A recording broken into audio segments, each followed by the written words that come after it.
Assalamualaikum warahmatullahi wabarakatuh. Selamat pagi dan salam sejahtera untuk kita semua. Perkenalkan, nama saya Misal Tiska. Saya perwakilan dari guru sekaligus moderator kita pada pagi hari ini.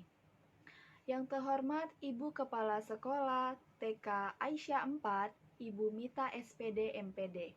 Yang terhormat Ibu pemateri kita pada pagi hari ini yaitu Ibu Tiska SPD MPD. Yang terhormat Bapak Ibu Guru dari TK Aisyah 4 dan yang kami sayangi yaitu orang tua dan wali murid dari TK Aisyah 4.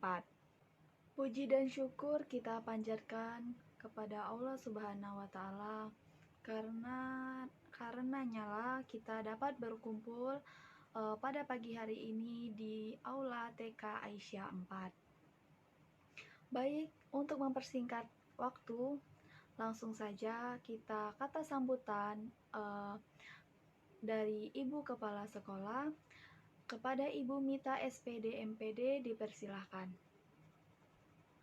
Assalamualaikum warahmatullahi wabarakatuh. Bismillahirrohmanirrohim. Puji syukur atas kehadirat Allah Subhanahu wa taala karena kita telah diberikan kesehatan sehingga kita bisa berkumpul di TK Aisyah 4 yang kita cintai. Di sini TK Aisyah 4 mengadakan seminar yang berjudul Hindari Tidak Melibatkan Anak Saat Ia Melakukan Kesalahan.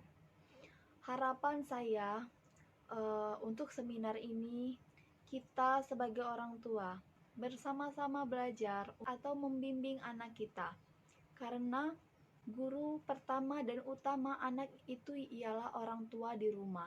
Mungkin ini saja yang dapat saya sampaikan. Langsung saja seminar hari ini kita buka. Terima kasih atas kata sambutannya, Ibu. Baik, selanjutnya kita langsung saja ke materi seminar kita pada pagi hari ini, yaitu hindari tidak melibatkan anak setelah ia melakukan kesalahan. Wah, materinya sangat sangat bagus. Pasti Bapak dan Ibu tidak sabar ingin mendengar materi langsung dari pemateri kita, yaitu Ibu Tiska. Baik, kepada Ibu Tiska dipersilahkan. Assalamualaikum warahmatullahi wabarakatuh. Sebelumnya terima kasih kepada TK Aisyah karena telah mempercayakan saya untuk menjadi narasumber pada pagi hari ini. Yang mana tema kita yaitu hindari tidak melibatkan anak waktu ia melakukan kesalahan. Saya ingin bertanya, bagaimana apa yang ada di kepala kita saat kita mengatakan hindari tidak melibatkan anak saat ia melakukan kesalahan? Baik, pernah lihat anak bawa gelas, isinya air, airnya tumpah. Selanjutnya, ada kedua kemungkinan yang akan terjadi. Yang pertama, anak dimarahi. Aduh, kok nggak hati-hati, airnya bisa tumpah kan? Anaknya nggak tahu kenapa air itu bisa tumpah, karena anak belum mengerti ya. Nah, atau anak itu takut dan anak itu menangis. Nah, atau lagi anak itu nggak peduli, ya terserah mau tumpah. Yang kedua, ibunya ambil kain dan langsung mengelap. Anaknya, ya melihat aja. Mungkin ibu bilang, udah pergi sana. Ibu aja yang mengelapnya, karena sana pergi main. Nah, jadi teman-teman sekalian, ada 3 hal yang perlu kita hindarkan saat terjadi kasus serupa di rumah kita. Yang pertama, langsung memarahi anak saat ia melakukan kesalahan. Kita sebagai orang tua memang kadang refleks saat anak melakukan kesalahan, kita langsung marah-marah. Nah, ada baiknya kita sebagai orang tua lebih mengontrol emosi kita. Karena pada saat anak balita, yang kita tahu itu kan jari anak masih kecil-kecil, masih pendek-pendek, sehingga anak itu belum terlalu erat ya memegang gelas, dan anak itu belum seimbang. Jadi ada juga anak yang iseng ya, anak yang iseng membawa gelas yang terisi penuh lalu digoyang-goyangkannya sehingga airnya tumpah. Karena anak biasanya belum berpikir jauh ke depan. Jadi, dengan kita marah-marah, teriak kepada anak, itu akan berdampak langsung kepada anak, yaitu anak cenderung tidak pede, dan anak cenderung tidak berani melakukan sesuatu hal yang baru atau mencoba hal yang baru. Anak itu menjadi tertutup, nggak mau melakukan hal baru, karena ia tidak yakin bisa melakukan yang terbaik.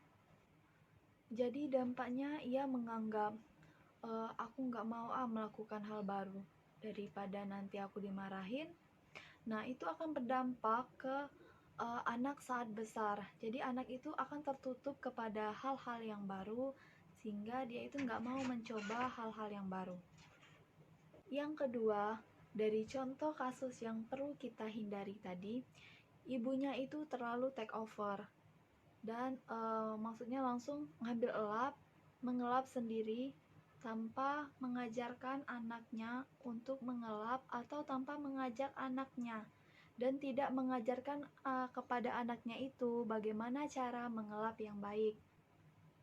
Jadi, prinsip penting yang perlu kita ajarkan kepada anak yaitu kalau kita melakukan kesalahan, kita harus bertanggung jawab atas kesalahan yang telah kita lakukan.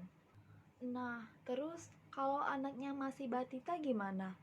Ya nggak apa-apa, kita ambil lap atau tisu sama-sama, kita mengelap bersama-sama dengan anak. Atau kalau lapannya nggak bersih atau masih basah atau nggak kering, itu gimana? Ya nggak apa-apa, yang penting kita itu mengajarkan kepada anak mengelap bersama-sama. Kita mengajarkan kepada anak apa yang kita lakukan, kita harus bertanggung jawab atas kesalahan yang telah kita perbuat. Jadi kayak gitu ya, jadi nggak apa-apa kalau ngelapnya itu nggak bersih atau ngelapnya itu nggak kering. Yang penting anak itu ikut membantu atau ikut serta dengan orang tua mengelap air tumpahannya, kayak gitu ya. Yang ketiga, orang tuanya suruh anaknya main aja, udah main aja, udah enggak ngajak anaknya ngelap bersama, ajarkan anaknya untuk bilang maaf ma, aku tadi tumpahin air, atau terima kasih ma telah membantu aku ngelap. Nah, jadi teman-teman, rasa tanggung jawab kepada anak ini harus kita tanamkan sejak kecil ya, agar saat anak sudah dewasa atau sudah besar, ya kita bisa menuai hasilnya. Anak akan lebih tanggung jawab atas perbuatannya. Nggak mudah mempraktekannya. Ya pastilah, tapi kita sama-sama belajar untuk mengontrol emosi kita. Kita sama-sama belajar juga sebagai orang tua, karena yang kita ketahui, anak itu bertumbuh. Setiap pertumbuhan anak, pasti anak itu melakukan kesalahan. Nah, sebagai orang tua, kita harus memaklumi dan mengajarkan bila anak melakukan kesalahan tersebut, bukannya memarahi, mencemooh, atau membentak anak saat anak melakukan kesalahan, karena itu sangat berdampak buruk pada mental anak untuk kedepannya. Nah, yuk kita jadikan kesempatan sehari-hari kita di rumah untuk menjadi teaching moments. Kita belajar bersama dengan anak-anak kita agar anak-anak kita itu bertumbuh menjadi sesosok orang yang bertanggung jawab, baik kepada orang lain maupun kepada dirinya sendiri. Baik, sekian seminar saya pada pagi hari ini. Semoga bisa bermanfaat untuk kita semua dan untuk diri saya sendiri. Semoga kita bisa terus belajar dan bertumbuh menjadi orang tua yang baik untuk anak-anak. Terima kasih. Wassalamualaikum warahmatullahi wabarakatuh. Semoga bermanfaat ya ilmunya untuk ibu bapak dan guru sekalian. Oke, baik. Kita bisa lihat usia anaknya juga ya. Biasanya kita harus memberikan kesempatan kepada anak untuk bermain air, tetapi di waktu yang tepat, bukan sembarangan waktu ya. Contohnya kayak bermain air sebelum mandi. Jadi anak itu boleh bermain air sebelum ia mandi, kayak gitu.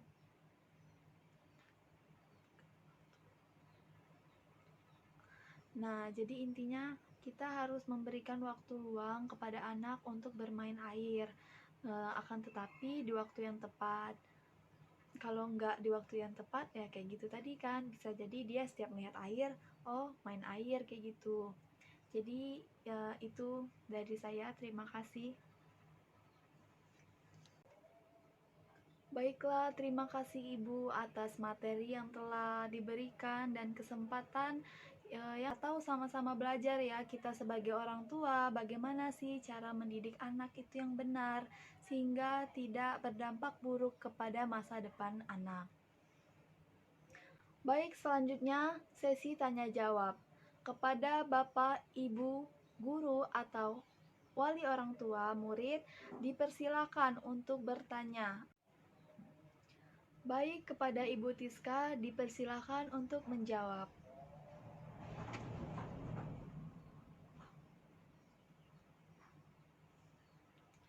Sekian materi kita hari ini. Semoga materi yang kita dapatkan dari narasumber kita hari ini bisa kita terapkan di rumah masing-masing ya.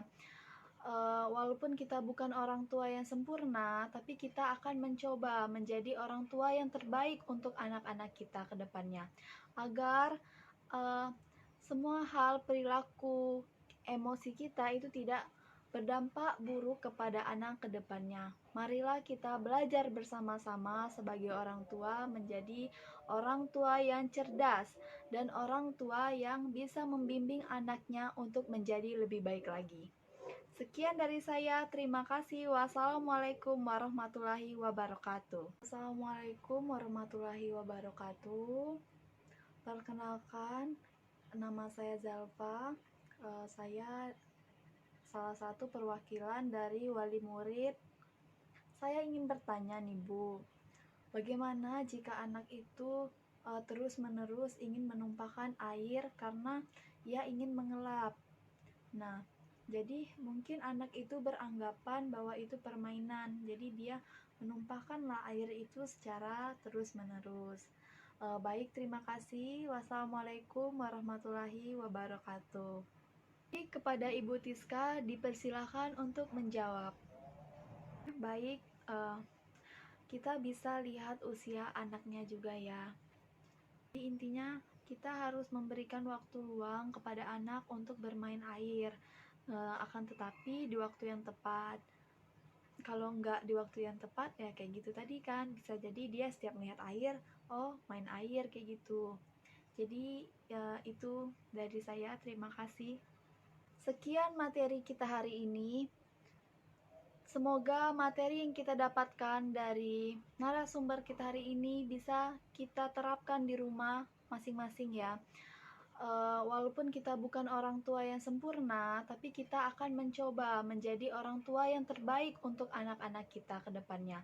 Agar semua hal, perilaku, emosi kita itu tidak berdampak buruk kepada anak ke depannya. Marilah kita belajar bersama-sama sebagai orang tua menjadi orang tua yang cerdas dan orang tua yang bisa membimbing anaknya untuk menjadi lebih baik lagi. Sekian dari saya, terima kasih. Wassalamualaikum warahmatullahi wabarakatuh.